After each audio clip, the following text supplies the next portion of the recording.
नमस्ते।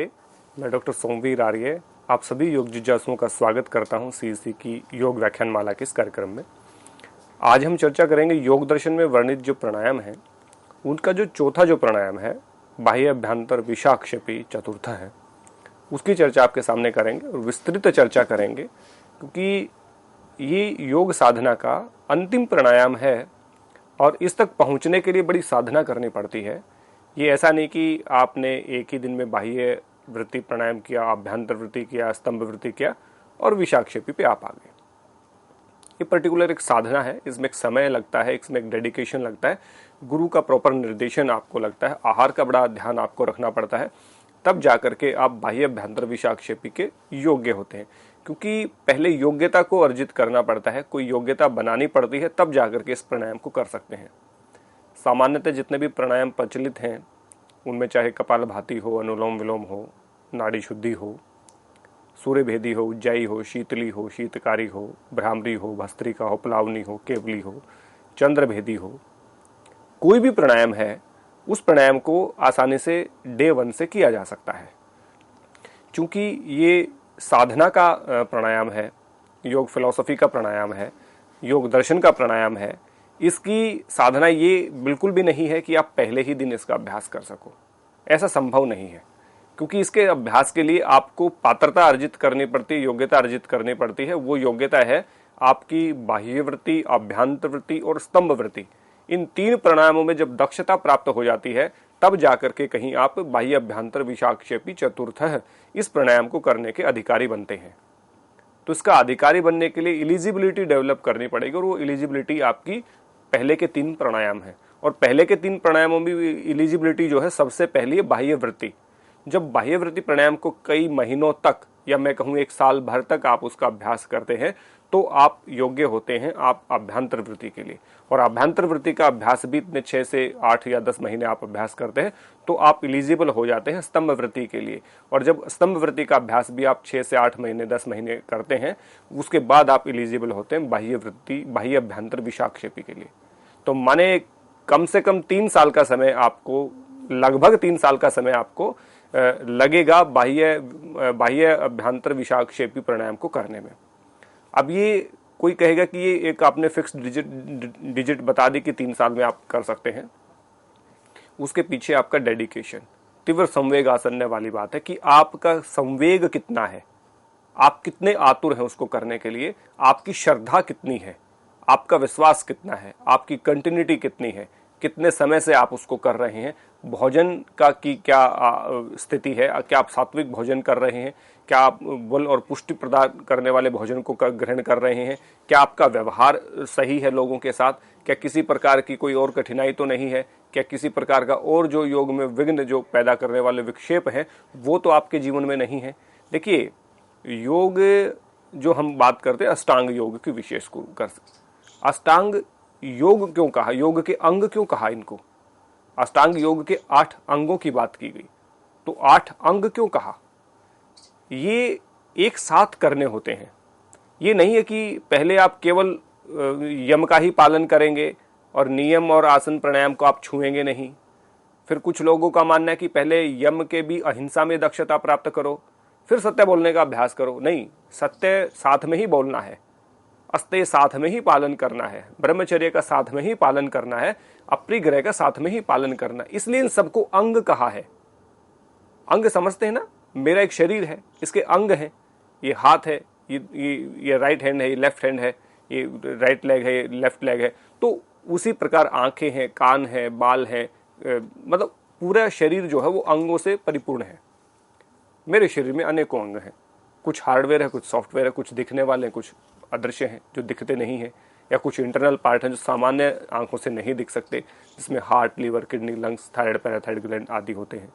तो मेरा ये जो संपूर्ण शरीर है ये कब बनता है, मेरा संपूर्ण शरीर तब बनता है ये सारे अंग, सारे अवयव मेरे पास होते हैं। हाथ है, पैर है, आंख है, कान है, नाक है, बाल है, सब चीजें मेरे बॉडी में है। और इंटरनली चीज है, हार्ट है, लीवर है, किडनी है, लंग्स है, थायराइड, पैराथायराइड ग्लैंड है, किडनीज है, ये सब मेरे शरीर में है। तब मेरा शरीर जाकर के पूरा बनता है, क्योंकि शरीर के अंग हैं। तो कोई व्यक्ति ये कहे कि अष्टांग योग का पालन करते हुए पहले अहिंसा का ही पालन करो, उसके बाद सत्य का पालन करो, उसके बाद अस्तेय का पालन करो, उसके बाद अब ब्रह्मचर्य का और अपरिग्रह का पालन करो, ये बिल्कुल नहीं है। इन सबका पालन एक साथ होता है। ऐसा यदि हम करें तो फिर तो पहले यम को पालन करने में ही लगे रहेंगे, फिर उसके बाद नियम करेंगे, ऐसे तो वर्षों वर्षों बीत जाएंगे, साधना कैसे पूरी होगी। तो अंग इसीलिए कहा कि ये सब मिलकर के एक है। तो एक तरफ आप यम का भी पालन कर रहे हैं, नियम का भी पालन कर रहे हैं, माने सामाजिक इंप्रूवमेंट भी कर रहे हैं और आप अपना व्यक्तिगत इंप्रूवमेंट भी कर रहे हैं। तो सामाजिक और व्यक्तिगत साथ चला। उसके बाद बॉडी अलाइनमेंट के लिए आपने आसन का काम किया, द्वंद्वों को शांत करने के लिए आपने आसन का भी अभ्यास किया, क्योंकि द्वंद्व समाप्त हो रहे हैं। वो द्वंद्व आपके समाप्त होंगे तो वो आपको यम और नियम का पालन करने में भी मदद करेंगे। बॉडी अलाइनमेंट हो रही है, साथ में आपने प्राणायाम का अभ्यास शुरू कर दिया। मन का शरीर पे और शरीर का मन पे बहुत गहरा प्रभाव पड़ता है, इसलिए शरीर का मन पे और मन का शरीर पे जो प्रभाव पड़ता है, तो आसन फिजिकल वर्कआउट है और प्राणायाम जो है मेंटल वर्कआउट है। तो दोनों को साथ में ही शुरू करना है। ये कहा कि तस्मिन सति श्वास पर श्वासयो गति विच्छेद है प्राणायाम है, यानी कि तस्मिन सति जब आसन सिद्ध हो जाए, आसन की सिद्धि के बाद हमें श्वास पर श्वास की सामान्य गति में विच्छेद करना ही प्राणायाम है। तो यहां ये नहीं कि आसन की सिद्धि हो ही जाए। आसन की सिद्धि का मतलब आसन में जब आप ठीक ढंग से बैठना शुरू करें, आसन जब आपका लगना शुरू हो जाए। ऐसा क्यों कहा? ऐसा इसलिए कहा कि कोई भी प्राणायाम का अभ्यास करेंगे, चाहे वो बाह्य वृत्ति हो, अभ्यंतर वृत्ति हो, स्तंभ वृत्ति हो, विशाख बाह्य अभ्यंतर विशाक्षेपी हो, या अन्य कोई सामान्य हठयोग का प्राणायाम हो, उसको आप एक पर्टिकुलर आसन में ही बैठ करके करेंगे। कुछ विशेषकर प्राणायामों की चर्चा की गई है कि आपको पद्मासन में बैठकर ही करना है। कुछ महात्माओं ने कहा कि सिद्धासन सबसे उपयुक्त है, कुछ ने कहा कि आप सिद्धासन पद्मासन नहीं लगा सकते तो आप वज्रासन में भी कर सकते हैं, आप वीरासन में भी कर सकते हैं, और नहीं तो आप सुखासन में बैठकर भी कर सकते हैं। और मैं तो यहाँ तक मॉडिफाई करता हूँ कि यदि आप ऐसे सही बैठने में सुगम नहीं है, कोई आपको इंजरी है, कोई मेडिकल कंडीशन ऐसी है, तो आप चेयर पर बैठकर भी कर सकते हैं, बट आपका back, neck, head should be straight and relax. आपकी कमर, गर्दन और कंधे बिल्कुल एक सीध में होने चाहिए। उस आसन में बैठकर भी आप कर सकते हैं, लेकिन वो भी एक प्रकार का आसन है। अब मैं कुर्सी पर बैठ करके आप सब लोगों को पढ़ा रहा हूं, ये कुर्सी पर बैठा हूं, ये एक आसन है, इसमें भी स्थिर और सुखपूर्वक हूं, तभी मैं आपको पढ़ा पा रहा हूं, तभी मैं इसमें प्राणायाम करूंगा। तो इतनी एलिजिबिलिटी हो कि आप एक पर्टिकुलर आसन में बैठ पाएं, उसके बाद प्राणायाम का अभ्यास आपको शुरू करना है। जब तक आसन में नहीं बैठ पाएंगे तब तक आप प्राणायाम का अभ्यास नहीं कर सकते। तो इसलिए एलिजिबिलिटी है, इसलिए कहा तस्मिन सति, जब आसन सिद्ध हो जाए, आप बैठने लग जाएं, आपकी जो बैठक है, यानी कि आपकी जो बैठने की का जो समय है, वो थोड़ा इतना हो जाए कि 15-20 मिनट आप आराम से उसमें बैठ सकें।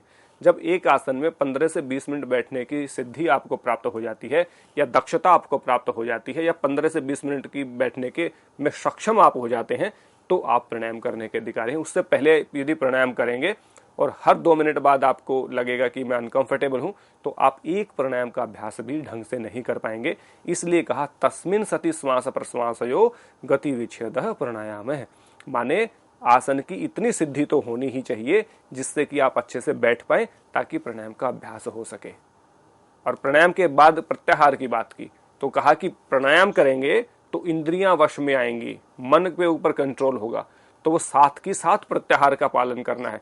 ये नहीं कि जब मेरा बाह्य विशाक्षेपी जो कंट्रोल में होगा तब जाकर के, वो तो ध्यान का विषय भी है। बाह्य अभ्यंतर विशाक्षेपी तो ध्यान है, क्योंकि चित्त का उसमें प्रयोग हो रहा है, चित्त उसमें काम कर रहा है, तो वहां चित्त का भी काम है। उसके बाद कंसंट्रेशन भी कर रहे हैं, मेडिटेशन भी कर रहे हैं, और समाधिस्थ भी हो रहे हैं। और समाधि सबसे गजब की चीज है।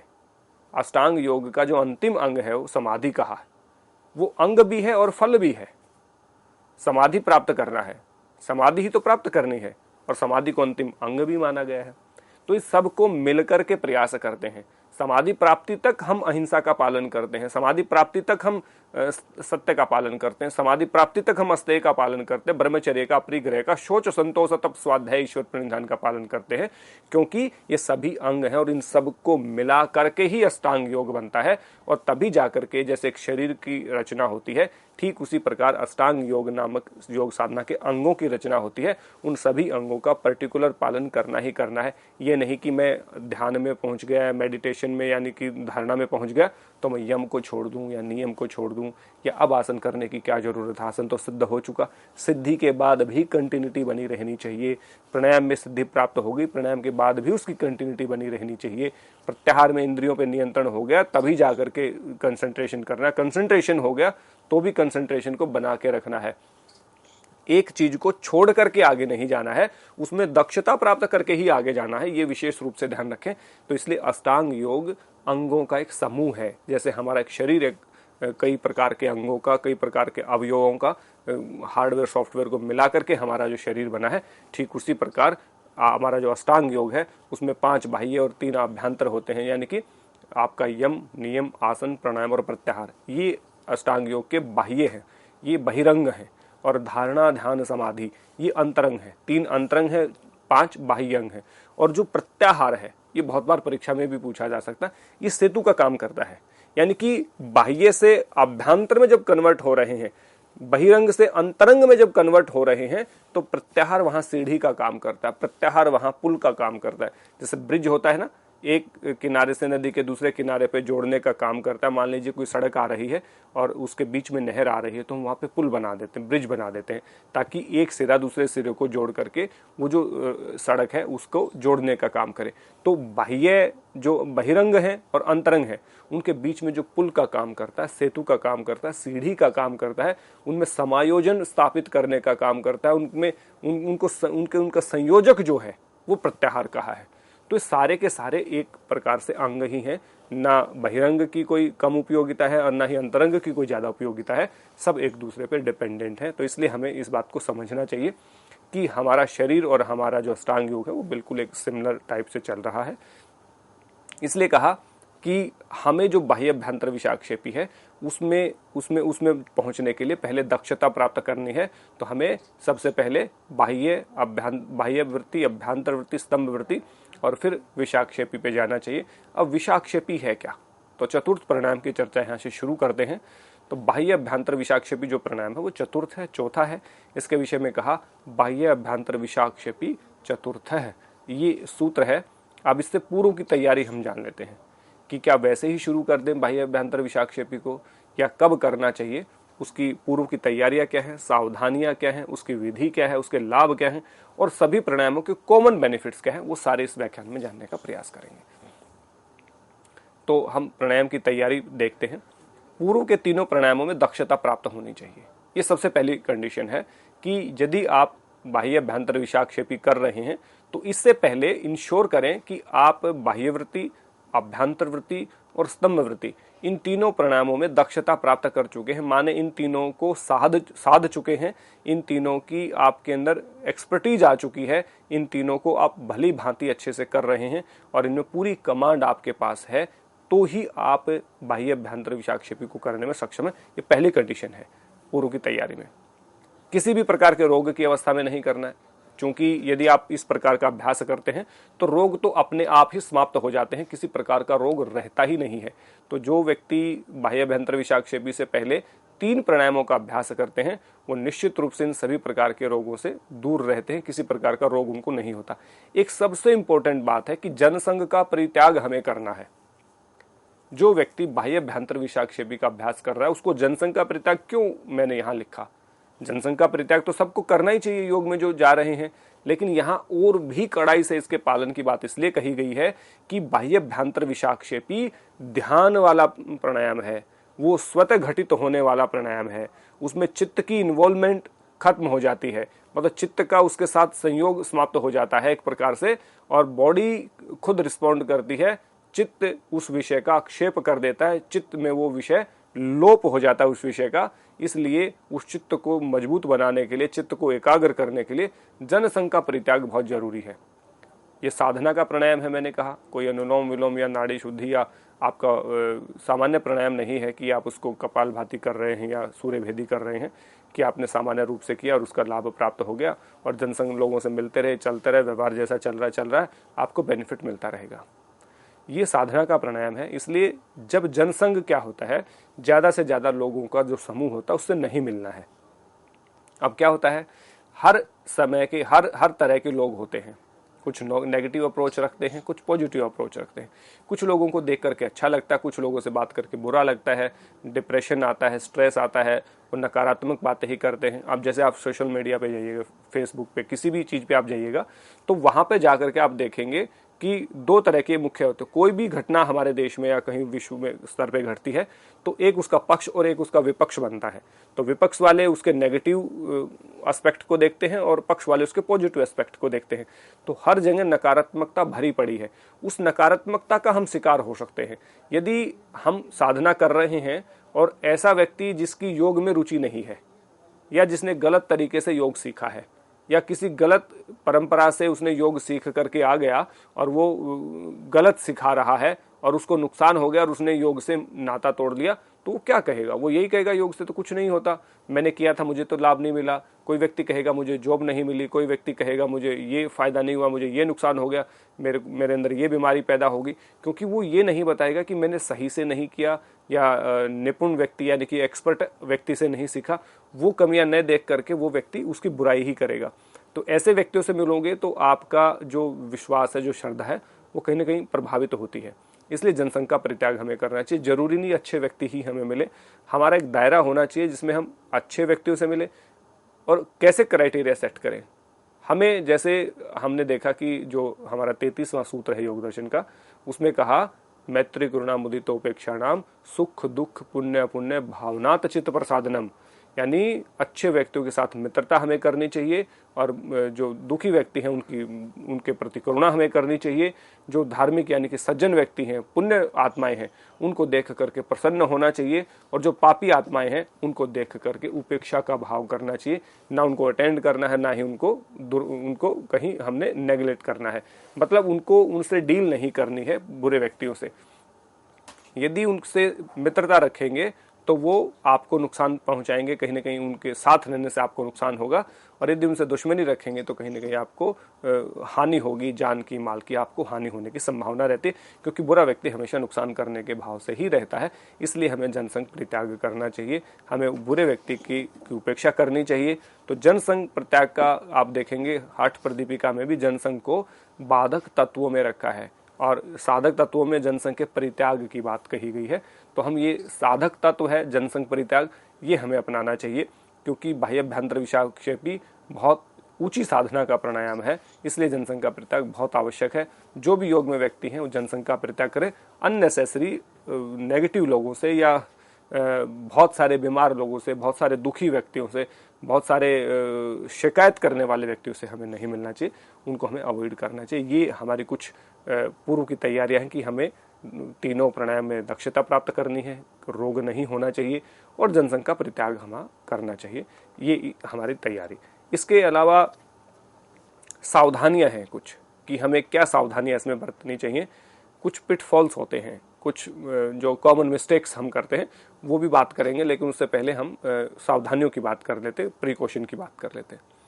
रोग व गर्भावस्था में नहीं करना है, कोई रोग है तब भी नहीं करना है और गर्भावस्था है तो भी नहीं करना है। गुरु के सानिध्य में ही करना है। अब गुरु के सानिध्य में क्यों करें? देखिए, ये कोई सामान्य प्राणायाम हो तो हर व्यक्ति एक्सपर्ट है। आज किसी से भी सामान्य प्राणायाम के विषय में पूछेंगे आपको बता देगा। लेकिन बाह्याभ्यंतर विषाक्षेपी का नाम भी आप लेंगे तो बताना तो दूर, वो कहेगा कि मैंने पहली बार सुना है। 90% लोगों को मैं ऐसा बता सकता हूं कि योग फील्ड में जो कर रहे हैं, प्रैक्टिस कर रहे हैं, प्रैक्टिस करवा रहे हैं और उनको इस प्राणायाम के नाम का भी नहीं पता होता, क्योंकि ये गूढ़ प्राणायाम है और अनचोथा प्राणायाम है। तो इसलिए गुरु के सानिध्य में करना चाहिए। यदि आप इस प्राणायाम को यहाँ तक पहुँचे हैं साधना में स्तंभ वृत्ति तक और उसके बाद आपको बाह्याभ्यंतर विषाक्षेपी को करने का सौभाग्य प्राप्त हो रहा है, तो पर्टिकुलर गुरु जो दर्शनों का ज्ञान रखता है, जो हठयोग का ज्ञान रखता है, जो योग की साधनाओं का ज्ञान रखता है, जो खुद में एक प्रैक्टिशनर है। हाँ, ये बहुत सारे लोग पूछते हैं कि गुरु कैसा होना चाहिए, गुरु की क्वालिटी क्या है। तो गुरु की क्वालिटी सबसे पहली बात, जिस विषय का वो गुरु है उस विषय में उसकी श्रद्धा है कि नहीं ये देखना चाहिए, उसमें उसकी एक्सपर्टीज है कि नहीं ये देखना चाहिए, वो उसका प्रैक्टिशनर है कि नहीं ये देखना चाहिए। जो व्यक्ति केवल आज तथाकथित लोग हैं क्या है, टीचर तो अच्छे हैं बट प्रैक्टिशनर नहीं है। तो मैं ये कहता हूँ जो प्रैक्टिशनर नहीं है वो अच्छा टीचर कभी नहीं बन सकता जीवन में। अच्छा टीचर बनने के लिए, राइटर बनने के लिए, स्पीकर बनने के लिए, थिंकर बनने के लिए आपका प्रैक्टिशनर होना बहुत इंपॉर्टेंट है। एक अच्छा प्रैक्टिशनर ही एक अच्छा टीचर बन सकता है, एक अच्छा प्रैक्टिशनर ही एक अच्छा राइटर बन सकता है, एक अच्छा प्रैक्टिशनर ही एक अच्छा स्पीकर बन सकता है, और एक अच्छा प्रैक्टिशनर ही आप आके जाकर के थिंकर बन सकता है। तो ये सारी की सारी जो स्टेज जो फुलफिल होती हैं वो प्रैक्टिशनर के ऊपर होती हैं। माने जो अभ्यासी होता है, जो अभ्यास करता है, नियमित रूप से जो जीवन में अभ्यास करता है, जो योग मैट पर जाकर के अपने अभ्यास को फुलफिल करता है, दिन भर जो व्यवहार में जिसके योग है, वो वास्तविक गुरु है, वो सच्चा गुरु है। ऐसा गुरु जो योग के प्रति समर्पित है, पूरे दिन भर योग का आचरण करता है, योग के अनुरूप खाता है, योग के अनुरूप सोता है, योग के अनुरूप लोगों से व्यवहार करता है, और योग के अनुरूप ही सोता है और योग के अनुरूप ही जागता है, वो सच्चा गुरु है। तो गुरु की क्वालिटी में बताने लगूँ तो गुरु की क्वालिटियों पे एक लेक्चर हो सकता है। इसलिए गुरु की क्वालिटी में सबसे इंपॉर्टेंट बात है उसको देखें कि वो प्रैक्टिशनर है कि नहीं, वो प्रैक्टिशनर है कि नहीं, वो अपनी चीज़ के प्रति ईमानदार है कि नहीं, श्रद्धा है कि नहीं, और योग उसके व्यवहार में है कि नहीं। यदि वो प्रैक्टिस तो करता है आसन की, प्रैक्टिस तो करता है प्राणायाम की, प्रैक्टिस तो करता है प्रत्याहार की, प्रैक्टिस तो करता है धारणा और ध्यान की, लेकिन व्यवहार में हिंसा है, व्यवहार में झूठ है, व्यवहार में चोरी है, तो वो सच्चा गुरु नहीं हो सकता, वो सच्चा टीचर नहीं हो सकता। तो ऐसे व्यक्तियों से बचे, और जो इम्प्लीमेंट करता है ये सारी चीजें उसके जीवन में हो। यदि अहिंसा उसके जीवन में है, सत्य उसके जीवन में है, अस्तेय उसके जीवन में है, ब्रह्मचर्य उसके जीवन में है, अपरिग्रह उसके जीवन में है, ईश्वर प्रणिधान का पालन करता है, शौच संतोष तप स्वाध्याय का पालन करता है, स्वाध्यायशील जो व्यक्ति है वही सच्चा गुरु हो सकता है। वही आपको सही डायरेक्शन दे सकता है। इसलिए सही डायरेक्शन होना बहुत जरूरी है। डायरेक्शन गलत होगी तो सिस्टम गलत हो जाएगा। तो वो कहते हैं ना कि जब हम कोई मसल की प्रैक्टिस करते हैं तो हम कहते हैं कि अच्छे जिसको अनाटॉमी फिजियोलॉजी का नॉलेज हो उसी से मसल के बारे में पूछना चाहिए। अब मान लें मेरी मसल ने गलत मूवमेंट करना शुरू कर दिया, तो वो मूवमेंट गलत करना ही सीख लेगी, वो सही करेगी नहीं, तो फिर बॉडी में विकार पैदा होगा। तो इसलिए अच्छा एक्सपर्ट बहुत जरूरी है। गुरु के सानिध्य में ही इसका अभ्यास हमें करना चाहिए, और मिताहार का पालन करना है। जो व्यक्ति भी बाह्य अभ्यंतर विषाक्षेपी तक पहुंचना चाहता है उसको आहार पुष्टिकारक बलवर्धक तो होना ही चाहिए, साथ में मिताहार सुस्निग्ध सुमधुर आहार का यदि पालन करता है तो वो आपका ये मानिए कि चलिए कि ये उसको सफलता प्राप्त करने में बहुत बड़ा रोल प्ले करता है मिताहार। और मिताहार सुस्निग्ध सुमधुर यानी कि मीठा और चिकना जो पदार्थ है, यानी कि घी से बने पदार्थ है, और मीठे का मतलब यानी कि जो बाजार की मिठाइयाँ खाता है वो मीठा नहीं है, बाजार की चिकनाई खाता है वो नहीं, जो सीधा सा जो देसी घी का प्रयोग जो करता है खाने में, और जो नेचुरल जो मीठी चीज़ें हैं या जो स्निग्ध चीज़ें हैं उनका पालन करता है, वो मिताहार के अंतर्गत आता है। इसके बाद ब्रह्मचर्य का पालन, और ब्रह्मचर्य में स्पष्ट कर देता हूं कि ब्रह्म और चर्य दो शब्द हैं। ब्रह्म का अर्थ है वीर्य और ब्रह्मा, ईश्वर और ब्रह्म, ईश्वर और वीर्य, और चर्य का अर्थ है पालन और रक्षण करना। तो ईश्वर का चिंतन करना, वीर्य का रक्षण करना, तो ये दो चीजें यहाँ पे हैं, ब्रह्म और चर्य। जो ईश्वर में विश्वास रखता है, जो ईश्वर में विश्वास कौन रखता है? जो आस्तिक है। आस्तिक है वही ईश्वर में विश्वास रखेगा और वही अपने वीर्य का रक्षण करेगा। तो अपने वीर्य का रक्षण करना और ईश्वर का चिंतन करना, ये दो क्वालिटियां जिसके अंतर्गत हैं वही ब्रह्मचारी है। तो इसलिए ब्रह्मचर्य का पालन करने वाला व्यक्ति हो तभी जाकर के हो, बिना ब्रह्मचर्य के पालन के इसमें आपको नहीं इन्वॉल्व होना चाहिए। सावधानी मतलब आपको नुकसान होने की संभावना रहती है। और जनसंघ परित्याग करना है, ये मैंने बताया था कि सावधानी रखनी है कि जनसंघ यदि आपके पास है तो आपको कहीं न कहीं नुकसान होने की संभावना है। तो इसलिए सावधानियों में रोग व गर्भावस्था में नहीं करना है, गर्भवती लेडी को बिल्कुल भी नहीं करना है। 3 महीने से ऊपर की जो गर्भवती महिला है वो बिल्कुल भी इसका अभ्यास ना करें, किसी भी रोग की अवस्था में इसका अभ्यास ना करें, गुरु के सानिध्य में इसका अभ्यास करें। मिताहार का पालन करना है, ब्रह्मचर्य का पालन करना है, जनसंघ परित्याग करना है, ये सबसे इंपॉर्टेंट बात है। इसके बाद ये यदि हम कुछ प्रिकॉशन यूज करते हैं तो हमारा जो अभ्यास है वो सही होने में बड़ी आसानी मिलती है, बड़ी सुविधा रहती है। और यदि इन चीज़ों का प्रिकॉशन का सावधानियां हम नहीं रखते तो कहते हैं ना, सावधानी हटी और दुर्घटना घटी। तो इसलिए मैंने सावधानियों को लिखा कि ये यदि हट गई, ये इनका हमने पालन नहीं किया तो कहीं ना कहीं हम दुर्घटना का शिकार होंगे, माने हम सफलता प्राप्त नहीं कर पाएंगे, और सफलता प्राप्त नहीं कर पाएंगे तो हम असफल हो जाएंगे, और फिर खिन्नता हमारे अंदर आएगी, खिन्नता आएगी तो वो फिर विकार पैदा करेगी, मानसिक उद्वेग पैदा आपके अंदर करेगी। इसलिए हमें इन प्रिकॉशन का ध्यान रखना है, और उससे पहले जो हमने बताया कि तैयारी आप कैसे करनी है वो हमें करनी है। तो इसलिए सावधानियों का विशेष रूप से ध्यान रखें।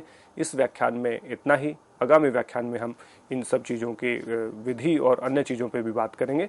तो इस व्याख्यान में जो सावधानियाँ, प्रिकॉशन और आपकी जो प्राणायाम से संबंधित चीज़ें जो बताई गई हैं, योग, अष्टांग योग सब अंगों का समूह है, उन सब का पालन एक साथ करना है। इन चीज़ों को का पालन आप अपने जीवन में करेंगे।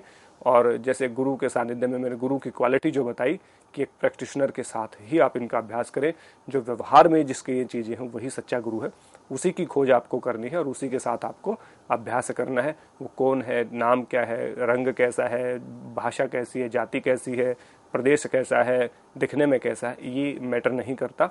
गुरु के में वो आचरण में वो सारी चीज़ें हों, ऐसे गुरु को ढूंढ करके अब बाह्य अभ्यंतर विषाक्षेपी का अभ्यास करेंगे। इसी आशा और विश्वास के साथ आप सबका बहुत बहुत धन्यवाद। नमस्ते।